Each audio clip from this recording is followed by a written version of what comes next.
comenzar. Un placer saludarlos.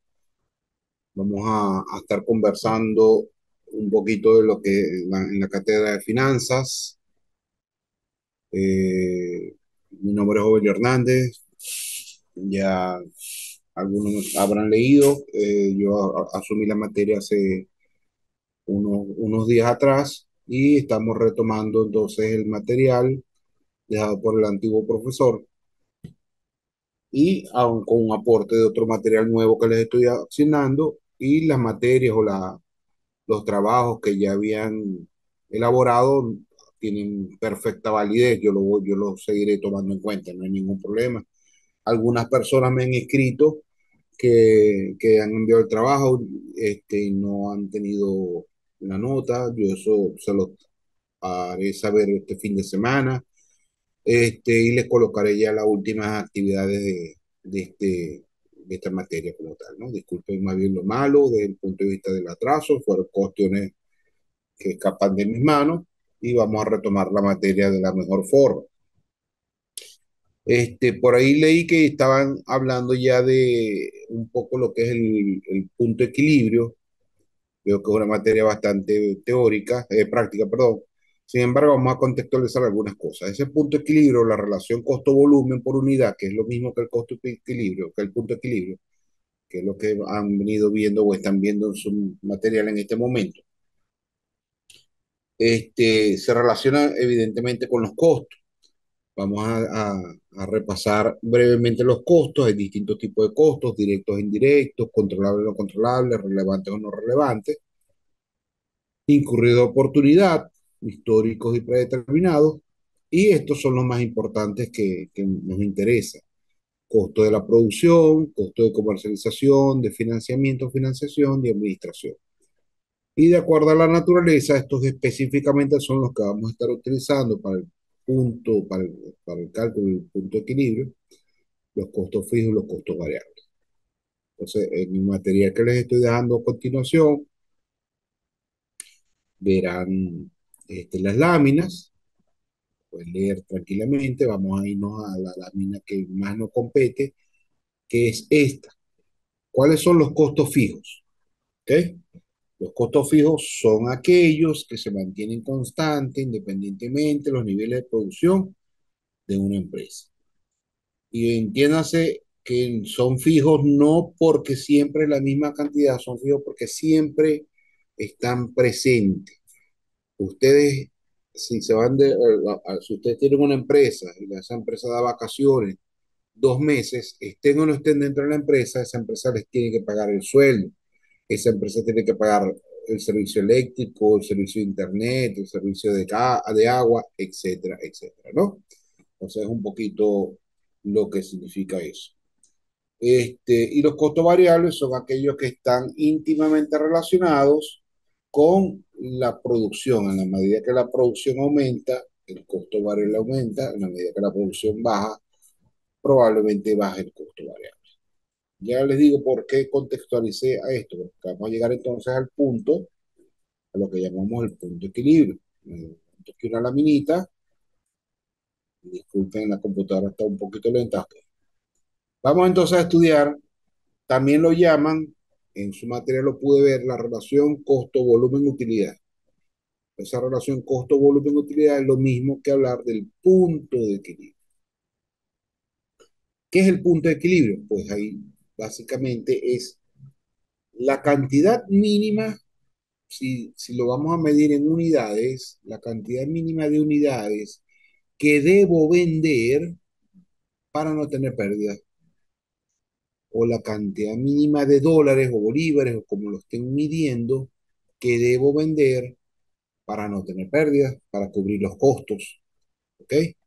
Ese punto de equilibrio se puede medir en unidades, que es lo que llamamos el PEU, ¿ok? Esta que está aquí, o el costo, el punto de equilibrio en bolívares o en dólares o en pesos o como estén midiendo la producción de la empresa que lo esté haciendo. ¿Ok? Entonces, básicamente, eso es lo que es el punto de equilibrio. El punto de equilibrio, un poco la lámina para contextualizar mejor el ejemplo. y dice que el punto de equilibrio es una herramienta que permite determinar el momento en el cual las ventas descubrirán exactamente los costos, expresándose en valores y o unidades. ¿Ok? Este punto de equilibrio sirve para determinar el volumen mínimo de ventas que la empresa debe realizar para no perder y ni ganar tampoco. Sencillamente, como decimos en lenguaje coloquial, quedamos tabla. ¿Ok? No ganamos, pero no perdimos. Es lo mínimo que debo vender para no tener pérdida. Eso es lo que es el punto de equilibrio. Y me dice también, este punto de equilibrio es aquel donde los ingresos y los costos son iguales. Entonces, atendiendo a lo que les expliqué hace unos minuticos atrás, de lo que era el costo fijo, el costo variable, ¿por qué les expliqué eso? ¿Por qué empecé con eso? Porque fíjense que las dos fórmulas que existen para calcular el punto de equilibrio, existen más, existen hasta cuatro modelos. En esta clase estamos viendo solamente dos. ¿Ok? Entonces vamos a ver esta primero. Me dice que el punto de equilibrio en unidades es igual al costo fijo, concepto que le acabo de explicar, que le acabo de mostrar, entre el precio de venta, a cuánto voy a venderlo, menos el costo variable medio. También un concepto que lo acabo de explicar, lo acabo de mostrar en la lámina anterior. Y aquí el resultado que me dé aquí me va a dar es la cantidad de unidades que debo vender, no producir. De la producción, ¿cuánto tengo que vender para no perder ni ganar? O sea, para estar en equilibrio. Eso es lo que significa esta fórmula que está aquí. Y en la otra me lo mide en unidades monetarias. En este caso coloqué bolívares, ¿ok? Pero fíjense que se deriva de los conceptos que le di anteriormente. Costo fijo sobre uno menos costo variable medio entre el precio de venta. Aquí me va a dar la cantidad de bolívares que necesito para cubrir los costos, para no tener ganancia ni pérdida, para estar en equilibrio. En esencia, eso es lo que estamos revisando. Fíjense que aquí vamos a ver un ejemplo. Me dice Policlínica San Cayetano, me dice las consultas cuestan 10 bolívares, eso es el precio de venta. El costo variable medio o por unidad, por consulta en este caso, son 4 bolívares. Los costos fijos son 72.000 bolívares. Me dice, calcule el punto de equilibrio, es decir, cuántas consultas se debe realizar por año o por mes. Vamos a la respuesta y vemos entonces el punto de equilibrio es igual a 72.000 bolívares sobre precio de venta menos costo variable medio. Algunos autores lo llaman margen de contribución, pero es la misma formulita esta que vimos hace unos minuticos, que está costo fijo sobre precio de venta menos costo variable medio. ¿Ok? Y me dice que son 72.000 entre 6. Y me dice que hay que hacer entonces, para cubrir los costos de esa clínica, 12.000 consultas al año. ¿Ok? Si lo llevamos a mensual, serían 1.000 consultas mensuales. ¿Ok? En un mes 1.000, en 12 meses son 12.000 consultas.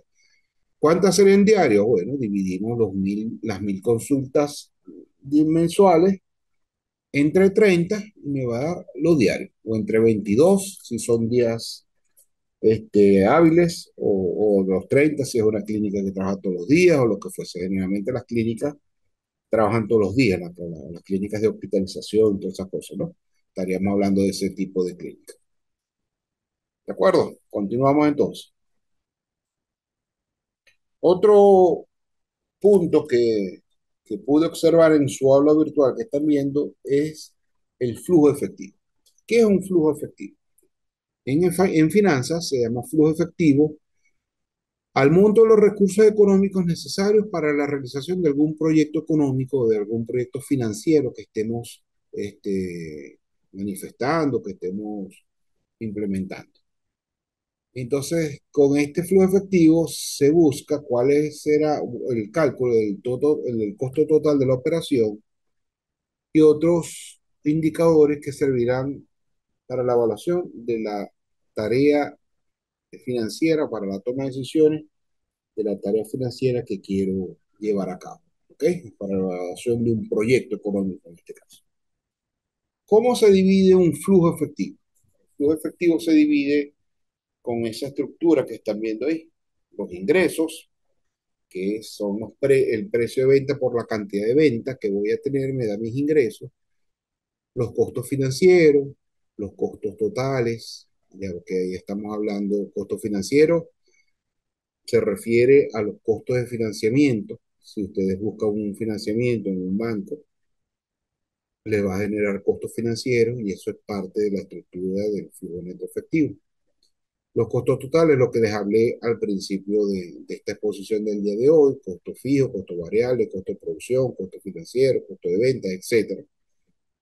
La inversión total, ya vamos a estar viendo qué es eso de inversión total, la depreciación y amortización, el capital de trabajo, que lo han visto en otras materias, que es sencillamente el activo circulante menos el pasivo circulante, y el costo de capitales, que es la tasa de financiamiento que estoy aspirando tener u obtener por algún financiamiento o por algún tipo de ganancia que yo quiera tener.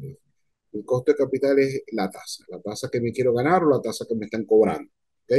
La tasa de financiamiento o la tasa de ganancia que quiero obtener. Depende qué es lo que estén midiendo en ese momento, veremos cuál es la tasa que tenemos que tomar en cuenta. Si estamos midiendo cuánto nos vamos a ganar, pues va a ser la tasa de ganancia. Si estamos tomando en cuenta cuánto nos va a cobrar el banco por un préstamo, será entonces la tasa de financiamiento. Con toda esta información se sacan los estados de resultados o los estados financieros de la empresa proyectada, se saca el punto de equilibrio y con todas estas cosas yo puedo hacer, o nosotros podemos hacer, una evaluación económica financiera de un proyecto que queramos emprender. ¿Cuál es la estructura del flujo de caja? Ahí me lo dice. Antes de impuestos sobre la renta, me da una estructura de que es ingresos igual a ventas por el precio menos los costos. Fíjense que aquí está un simbolito, que de esa forma es que vamos calculando. Ingresos es igual ventas por precio. Calculo mi ingreso. Le resto los costos de producción o ventas, me da igual a la utilidad bruta. Le resto los gastos administrativos, me da igual a la utilidad operativa. Le resto las inversiones y me da finalmente el flujo neto efectivo. Eso es antes de impuestos sobre la renta. Después de impuestos sobre la renta, vamos a verlo básicamente un poco más detallado. Ingresos menos, aquí miren el signo menos, igual, menos, igual, depreciación, pago de intereses, igual, impuestos, utilidad, depreciación, pago de inversión y finalmente me da el flujo neto efectivo. No se asusten si no están entendiendo, ya lo voy a explicar mejor con una matriz que les voy a presentar a continuación. Entonces, ¿qué hace un flujo de efectivo? Muestra las entradas y salidas de dinero de un proyecto. Las entradas son los ingresos de un proyecto. Las salidas son los egresos tales como las inversiones, los costos y los gastos. El flujo neto efectivo se puede determinar antes y después de impuestos. Esta es una de las matrices que les quería mostrar y obviamente a priori o a primera vista es una información muy densa, muy completa, muy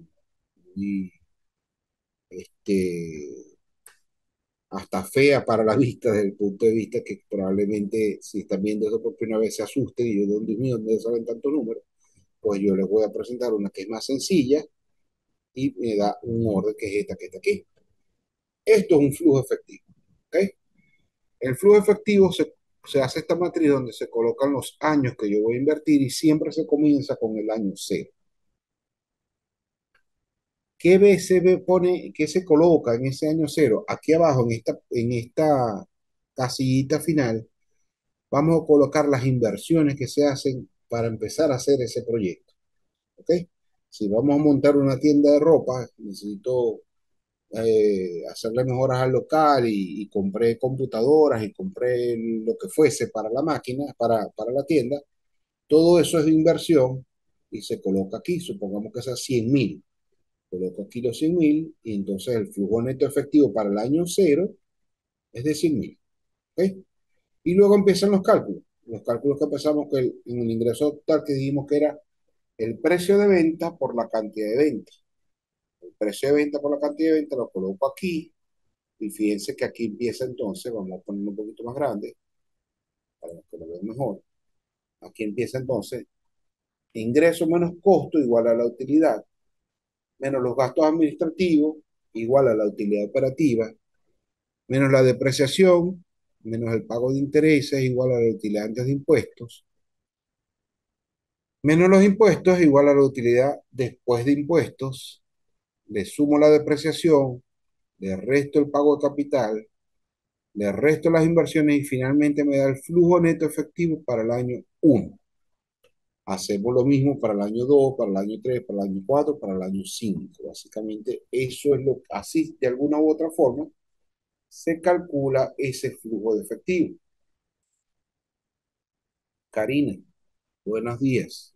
Si necesitas preguntarme algo, estoy al atento. Ok. Algunos de los componentes del flujo de efectivo puede ser, por ejemplo, ahí lo vimos, que veíamos aquí, ¿ves? La depreciación. Aquí está depreciación, los componentes. ¿Qué es la depreciación? La depreciación básicamente es el desgaste que sufren los equipos, maquinarias, herramientas por el uso al que se los somete y es una herramienta contable para dar un valor correcto a esos equipos luego de estar usados. ¿Ok? Esa depreciación tiene distintas, por ejemplo, me dice vida legal y contable para la depreciación. Los edificios me dicen que se deprecia a 20 años, la maquinaria es a 10, los muebles a 10, la tecnología a un año, etcétera, ¿no? Entonces, vamos a ver un poquito qué más es la depreciación. La depreciación hay distintos métodos para hallarla. Está un método de línea recta que es el más común y el más sencillo de hallar. El método de los saldos acelerados, el método de la suma de los años dígitos, el método de reducción de saldos y el método de unidades de producción. ¿Ok? Cada una de esas tiene su metodología para efecto de la materia, no se preocupe, y Karina que está activa, lo que estoy haciendo es una descripción, nada de esto se lo voy a preguntar en las evaluaciones, voy a hacer una evaluación ya descriptiva en la última parte, más teórica para que lo entiendan mejor. Sencillamente lo que lo estoy contextualizando. Este, por ejemplo, aquí tiene un ejemplo, valga la redundancia, de cómo se saca la depreciación por el método de línea recta, que es el más sencillo. Fíjense que es bastante fácil. Nos ubicamos en la depreciación, en la fórmula. La depreciación es igual al valor histórico menos el valor residual sobre los años de vida útil. El valor residual es el valor que nosotros aspiramos tener o creemos que puede tener ese activo luego de que ya no lo voy a usar más. ¿Ok? En este caso, me dice Torres e Hijos adquirió el 2 de enero un equipo por 12 millones 600. Se estima que este activo tenga una vida útil de 5 años, un valor residual no significativo. O sea, está diciendo cuando no es significativo que valor residual es cero, que dentro de 5 años este equipo ya no va a servir para más nada, no va a valer nada. ¿Ok? Y aplicamos entonces la fórmula. 12 millones 600 entre 5 me da 2 millones 520. Esa es la depreciación anual del equipo por el método de línea recta. Eso se lleva a una tabla, bastante sencilla la tabla, no se preocupe. ¿Cuánto es que costaba el equipo? 12 millones 500. Menos 2 millones me da 10,80. Entonces fíjense que hacemos una tabla donde colocamos en la primera columna el año, en la segunda columna la depreciación anual, en la tercera columna la depreciación acumulada y en la última columna la depreciación o el valor en libro. Entonces empezamos 12 menos 2, 10. ¿Ok? Entonces, 2.500 y 2.500, que me queda igualito. Aquí es donde viene lo bueno. 10 menos 2, 7. 2.500 y 2.500, 5. 7 menos 2, 5. 2.500 más 5, 7. Y así sucesivamente, al final me va a quedar 2.500 menos 2.500, 0. y aquí me va a dar los 12.600 que vale el equipo, y aquí cero, que este es el valor residual. ¿Ok? Eso es en esencia cómo se saca una tabla de depreciación. Este valor es el que se coloca en el flujo neto efectivo. Repito, no les voy a hacer una evaluación práctica porque es un poquito complicado que me entiendan a priori. Les voy a hacer una evaluación teórica con algunos de los conceptos de lo que he hablado aquí. Quizás no sepan hallar, lo que no me entendieron a priori, cómo se saca la depreciación y el cuadro, pero sí me debieron haber entendido, lo pueden investigar, qué es la depreciación. Más o menos así va a ir la última evaluación. Otro de los conceptos que está presente en el flujo neto efectivo es las inversiones. ¿Pero qué son las inversiones? Vamos entonces a verla aquí. Las inversiones, se dice, es la adquisición de todos los equipos, herramientas, trabajo. Se desconectó la amiga Caína, de todos los equipos, herramientas, etcétera, necesarios para empezar las operaciones de una empresa. ¿Ok? En esencia, para que lo explicarlo más fácil, cuando estemos en presencia de construcción, acondicionamiento local, equipos y maquinaria, desembolso de dinero inicial, préstamos, todo eso constituye la inversión inicial de una empresa, y esa es la inversión inicial que se va a colocar en el flujo neto de efectivo. ¿Ok? Tenemos unos ejercicios, se aplican, este es un ejercicio de punto de equilibrio. Cuando aplicamos la fórmula del punto de equilibrio en unidades, la alternativa uno me da, creo que 4 unidades para cubrir los costos, y la alternativa 2 me da 6. Entonces quizás ustedes pregunten, ajá, ¿y con cuál alternativa me quedo? Con la de menor, con la menor. ¿Por qué? Porque en la alternativa uno necesito producir 4 unidades para tener el equilibrio, mientras que en la alternativa 2 necesito 6 unidades para estar en equilibrio. Significa de 4 a 6 un 50% más de producción.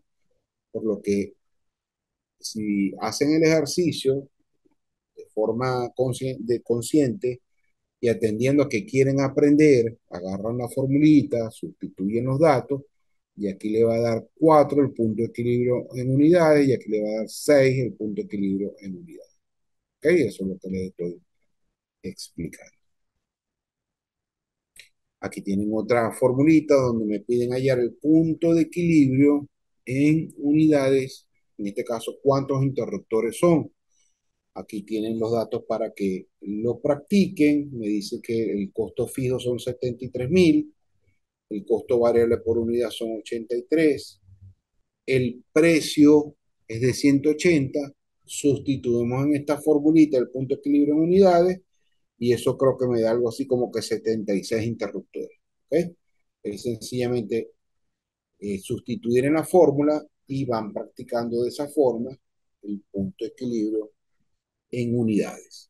Lo pueden hacer también sustituyendo de la misma forma en la fórmula, valga la redundancia, y les va a dar el punto de equilibrio en unidades monetarias. En este caso hemos estado hablando de los bolívares. ¿Ok? Entramos a otro punto que es más bien un punto de recapitular todo lo que se debió haber tocado en la materia. Y estamos hablando que estamos en una materia llamada finanzas, y en las finanzas básicamente es el área más importante desde el punto de vista económico y financiero, para la redundancia, de una empresa son las finanzas. ¿Por qué? Porque a través de la finanza es que se pueden financiar todas las actividades, y se pueden pagar todas las actividades funcionales de cualquier organización. Las personas que están en el área financiera de una empresa, desempeñan o son importantes o básicas para la toma de decisiones. El gerente financiero es responsable de la formulación de las políticas financieras más importantes de la empresa e interactúa con los funcionarios de la misma. Su papel lo ejerce básicamente como tesorero, como controlador o como gerente de finanzas, ¿no? El objetivo primordial de cualquier empresa es maximizar el valor. ¿Qué es el valor? Cuando se habla de maximizar el valor de una empresa desde el punto de vista financiero, se está hablando de buscar el posicionamiento sólido y creciente de la empresa en el mercado. Se está hablando también del desplazamiento de productos y servicios que garanticen la generación de flujos monetarios constantes y crecimiento, tener constantemente liquidez. Se está hablando de que la empresa pueda generar mayores utilidades posibles para los accionistas. Maximizar el valor de la empresa también significa la investigación y el desarrollo de las actividades productivas de la empresa. Maximizar el valor de la empresa también significa los nuevos productos y fomentar nuevos nichos de mercado. Maximizar el valor de la empresa también es mejorar una mejora continua en la calidad de los productos. ¿Okay? Entonces, desde el punto de vista financiero, y es donde el motivo por el cual estoy enmarcando o devolviéndome un poquito a los conceptos que ya debieron haber visto, es que hay tres tipos de decisiones. Cuando no tenemos dinero, ¿cómo lo buscamos? Y hablamos de decisiones de financiamiento. Cuando tenemos dinero y en dónde lo colocamos, o lo que hacemos con ese dinero, se está hablando de decisiones de inversión. Y finalmente la que hacen los contadores al final de cada año económico, que es cuánto quedó, o sea, cuánto generó de dividendos o de ganancia en la empresa. Entonces la que llamamos la tercer tipo de decisión financiera, que es la de toma o de reparto de utilidades. Las finanzas están enmarcadas dentro de un gran mercado financiero, que puede ser el mercado monetario, compuesto por bancos, básicamente. El mercado crediticio está compuesto por bancos que pueden dar crédito y por toda aquella empresa, bien sea privada o pública, que incentivo que venda a crédito. Hoy día en Venezuela es un poco difícil, sin embargo se está reactivando poco a poco. Está el mercado cambiario, que es donde acude cualquier persona natural o jurídica con la finalidad de comprar divisas. Divisas se entiende cualquier moneda distinta a la nacional. Entonces, cuando compramos dólares o euros, estamos en el mercado cambiario. Y cuando compramos acciones en una bolsa, en las bolsas de valores, estamos hablando de lo que es el mercado de capitales. En esencia, para de alguna u otra forma, contextualizar más sobre lo que ya debieron haber visto, eh, ahí tienen una información sacada del provincial, ahí tienen el link, donde se define qué es la inversión, ¿no? La inversión sencillamente es colocar un dinero en alguna idea o proyecto o emprendimiento donde tengamos la certeza o la creencia que podamos recuperar dicho dinero en un tiempo determinado a un precio en un momento determinado. ¿Okay? Para invertir se necesita tomar en cuenta tres grandes factores y es por eso que me devolví, porque uno de los últimos puntos que me indica el material de estudio publicado en su aula virtual es el riesgo. Por eso es que me devolví y hablé de todo esto, porque uno de los tres grandes factores que se debe tomar en cuenta para invertir, o los tres grandes factores que se debe tomar en cuenta para invertir, en primera instancia es el rendimiento, en segunda instancia es el riesgo y en tercera instancia es la diversificación. ¿Okay? Este, ¿Qué es el rendimiento? El rendimiento, en palabras más sencillas, es cuánto nos vamos a ganar.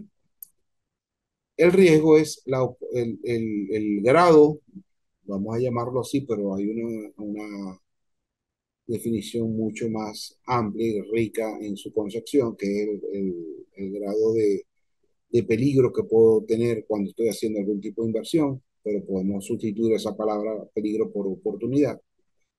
Y la diversificación es con dónde colocamos el dinero, no solamente colocarlo o invertirlo en un solo sitio, sino en distintas alternativas. Entonces, de alguna u otra forma ya vimos el concepto, de alguna u otra forma los rendimientos de una inversión se calculan a través del interés simple, del descuento simple, del interés compuesto. Y hay una formulita que les dejo aquí, que es bastante sencilla, yo creo que todos la podemos entender, de cómo se calcula el rendimiento una inversión. Esa formulita de cómo se calcula el rendimiento de una inversión es el precio de venta o la inversión inicial, menos la inversión final sobre la inversión inicial, sobre los 360 son los 360 días de un año, siempre en finanzas se toma los 360 días como un año, no 365 días, sobre los días de inversión. Tenemos un ejemplo. Tuvimos 1.1 millones, menos un millón que fue lo que invertimos, sobre un millón, por 360 en 380 días, que son 6 meses, y me da un rendimiento de el 20%, el 10%, el 20%. Ahí está. Si sustituyendo esto que está aquí, vemos entonces que nos da un rendimiento de un 20%. El segundo factor que se toma en cuenta es la diversificación, que sencillamente es colocar el dinero en distintos instrumentos financieros o en distintas instituciones financieras.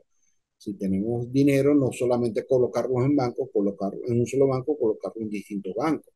Comprar acciones, comprar bonos, comprar dólares, comprar oro, comprar cualquier tipo de instrumento financiero que no solamente dejarlo en uno solo, sino es diversificar. ¿Okay?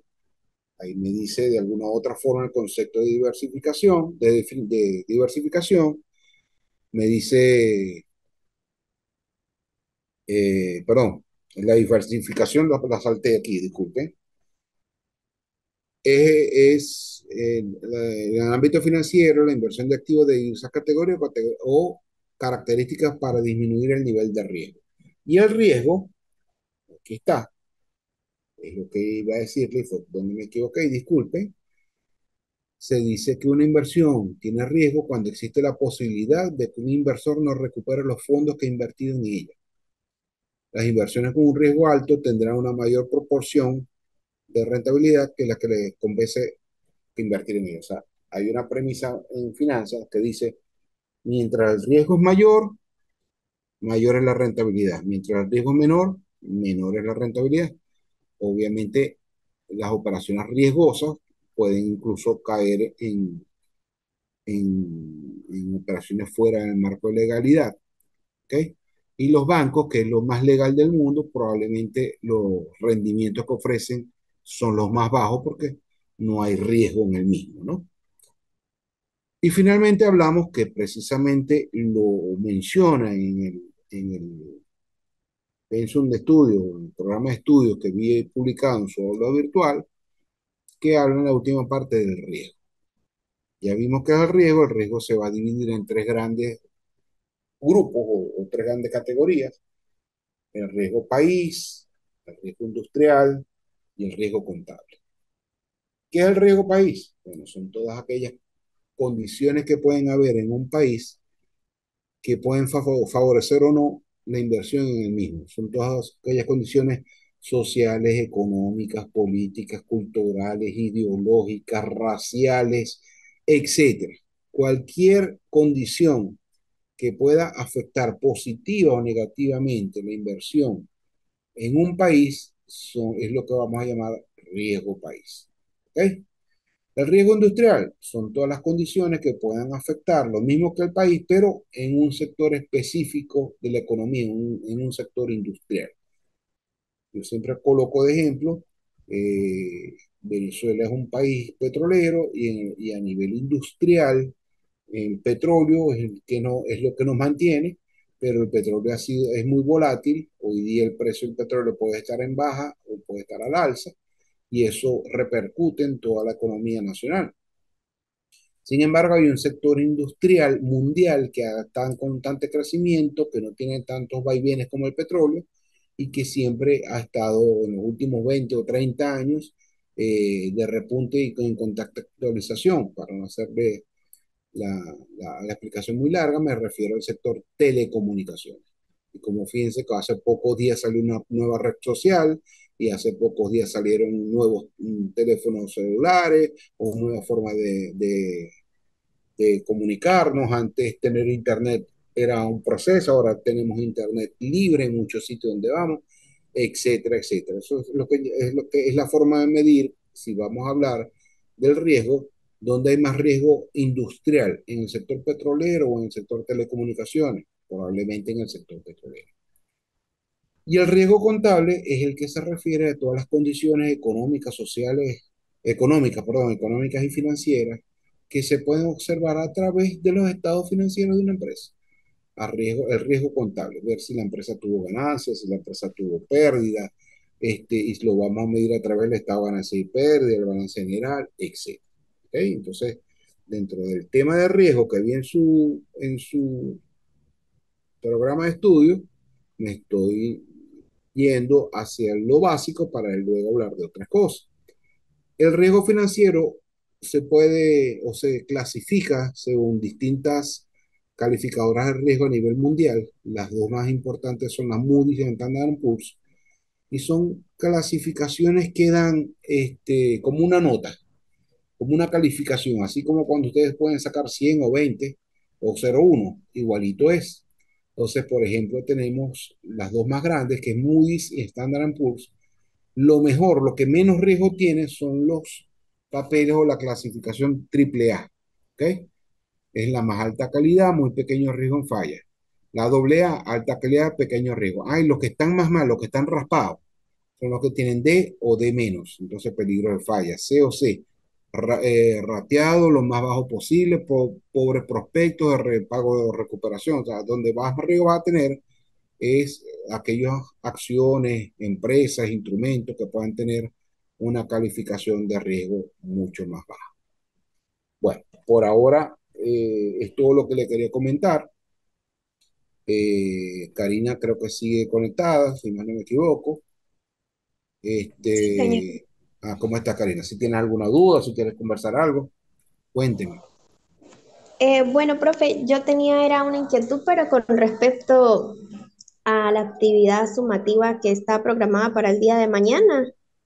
Ajá, no se preocupen, recuerden que hubo un cambio de profesor, yo estoy retomando, no se preocupen por las fechas, la actividad la voy a dejar igual, respeto el trabajo que ya ustedes pueden haber hecho. Ok. Este, y si hay alguna duda, si no puedes para mañana, corremos el tiempo, no hay ningún problema. Ahora, si hay alguna duda de contenido, soy todo oídos a ver si te la puedo responder. Igualmente, Ricardo, que estoy viendo que estás conectado, bienvenido. Ah, profe, le comentaba que tenía alguna duda, por lo menos antes del método directo, bueno, para hacer los dos métodos tenemos que elaborar la hoja de trabajo. Ok, En la parte de donde se ven las variaciones, hay varios, en el ejercicio que el profesor dejó resuelto para poder guiarnos, hay montos que dan negativos, hay disminuciones y aumentos. Entonces, en el siguiente proceso, él las clasifica por actividades, operación, financiamiento, pero no sé qué regla hay para saber cómo trabajar los dos métodos, porque hay montos que estaban negativos y él los dejó positivos. ok, bueno, vamos a hacer una cosa. Yo tengo que revisar bien el ejercicio. Lo reviso en el transcurso de hoy o mañana y te doy respuesta para ver qué fue lo que hizo el profesor, porque realmente eso no lo detallé muy bien. Vi que había puesto algo, pero no vi que no lo detallé, pues. No vi qué era lo que tenía para esta semana. Entonces déjame revisar, no te puedo dar una respuesta de inmediato porque no tengo que leer bien el ejercicio y analizarlo. Acuérdate, repito una vez más y me disculpan, no soy yo quien lo puso, fue otro profesor. Tengo que revisarlo para poder dar una respuesta. Mi correo es el que está en la página, por ahí me puedes escribir. Me gustaría que me escribieras para yo saber, para yo tener tu correo y por ahí poderte responder, porque por lo otro sería por a través del aula virtual, a través de la mensajería, pero tendemos a no ver, o por lo menos yo, cuando no hablo, no abro el aula y ustedes me escriben por la Ajá. mensajería, no lo leo. En cambio que por el correo siempre lo leo porque siempre lo estoy revisando. ¿Te parece? Sí, señor. Entonces, pues, de todos modos, yo en cuanto te voy a señalar en el archivo las dudas que tengo y entonces se lo enviaría por correo para que usted detalle qué es la parte que no entiende en dado caso.